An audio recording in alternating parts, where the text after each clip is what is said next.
బేహద్ పరం మహాశాంతి పరం శాంతి యోగము చేయటం చాలా తేలిక. ఇప్పుడు నేను చెప్పినట్టు మీరు చెయ్యండి, అనుభవం పొందండి అంటూ సాక్షి వేణు యోగ యొక్క విధానాన్ని చెప్తూ ఉన్నారు. కళ్ళు మూసుకొని కూర్చోండి. మీరు మీ యొక్క పరం శాంతి స్థితిలోకి వెళ్ళిపోండి. కొద్దిసేపు అన్నిటినీ మర్చిపోండి. ప్రజెంట్లోకి, అవేర్నెస్లోకి, ఎరుకలోకి రండి. సాధ్యమైనంత వరకు సైలెన్స్ అయిపోండి, అన్నిటినీ మర్చిపోయండి. రాబోయేటువంటి సమయంలో వచ్చేటువంటి పరిస్థితులు, వర్తమానంలో ఉండేటువంటి పరిస్థితులు సాక్షిగా అయ్యి చూడండి. ఏదైతే జరుగుతూ ఉన్నదో, జరగబోయేదో అంతా కళ్యాణకారి అని భావించండి. ఈ సంకల్పం చేసి మౌనం వహించండి, సైలెన్స్ అయిపోండి. మరలా తర్వాత మిమ్మల్ని మీరు ఆత్మగా చూసుకోండి. నేను ఈ శరీరము, మనసు, బుద్ధికి అతీతమైనటువంటి ఆత్మను. ఆత్మ ఇక్కడ ఉంటుంది. పురుగు మధ్యంలో, రెండిటి యొక్క ఐబ్రోస్ మధ్యలో ఆత్మ ఉంటుంది. సంకల్పం చేయండి, ఫీల్ అవ్వండి, అనుభూతి కొద్ది కొద్దిగా దాని లోపలికి వెళ్ళిపోండి. ఎక్కడైతే ఆజ్ఞా చక్రం ఉంటుందో అక్కడికి మీ యొక్క దృష్టిని నిలపండి. అక్కడ ఆత్మ ఉంటుంది అని ఆత్మ పైన ధ్యాస పెట్టండి. మనము శ్వాస మీద ధ్యాస పెట్టి యోగం చేయటం తెలుసు కదా. అలాగే మీ ఆలోచనలన్నీ కూడా వదిలేసి ఆత్మ పైన ధ్యాస పెట్టండి. రెండు కనుబొమ్మల మధ్యలో ఆత్మ మీద ధ్యాస పెట్టండి. ఆత్మస్వరూపం అంటే ఏంటి? ఆత్మ యొక్క ధ్యాస అనేది తేలిక.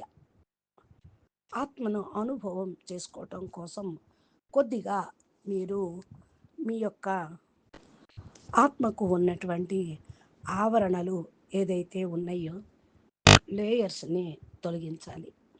ఆ లేయర్స్ తొలగిపోవటంతో ఆత్మ అనేది మీకు ఫీల్ అవుతూ ఉంటారు.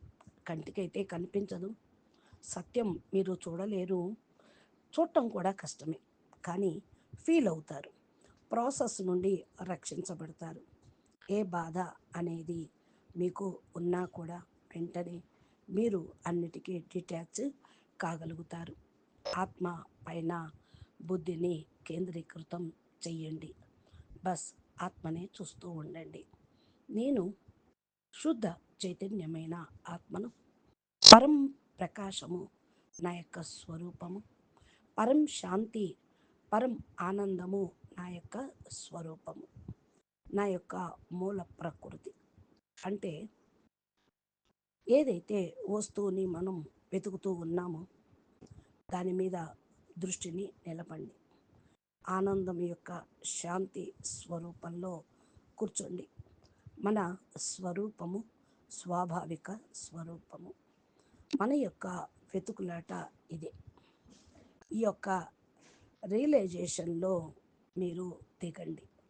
నెమ్మది నెమ్మదిగా ఆ ప్రకాశము, పరం ప్రకాశం యొక్క, పరం శాంతి యొక్క స్వరూపంలో ఉండండి. పరం ఆనందం యొక్క అనుభూతిలో ఉండండి. ఎమోషన్స్ రూపంలో ఏదైతే భావం ఉన్నదో ఆ భావంలో, ఆత్మస్వరూపంలో ఆత్మను చూస్తూ ఉండండి. ఆ సమయంలో మీరు నెమ్మది నెమ్మదిగా దేహం యొక్క అభిమానానికి, అనగా బాడీ కాన్షియస్ లెవెలు, దానికి అతీతంగా అయిపోగలరు. ఈ బాడీ కాన్షియస్ నెమ్మది నెమ్మదిగా తక్కువైపోతూ ఉంటుంది. నేను ఆత్మస్వరూపమును, చైతన్యమైన ఆత్మను అనే స్థితిలోకి మీరు రాగలుగుతారు. పరం మహాశాంతి. బేహద్ పరం మహాశాంతి పరం శాంతి యోగము చేయటం చాలా తేలిక. ఇప్పుడు నేను చెప్పినట్టు మీరు చెయ్యండి, అనుభవం పొందండి అంటూ సాక్షి వేణు యోగ యొక్క విధానాన్ని చెప్తూ ఉన్నారు. కళ్ళు మూసుకొని కూర్చోండి. మీరు మీ యొక్క పరం శాంతి స్థితిలోకి వెళ్ళిపోండి.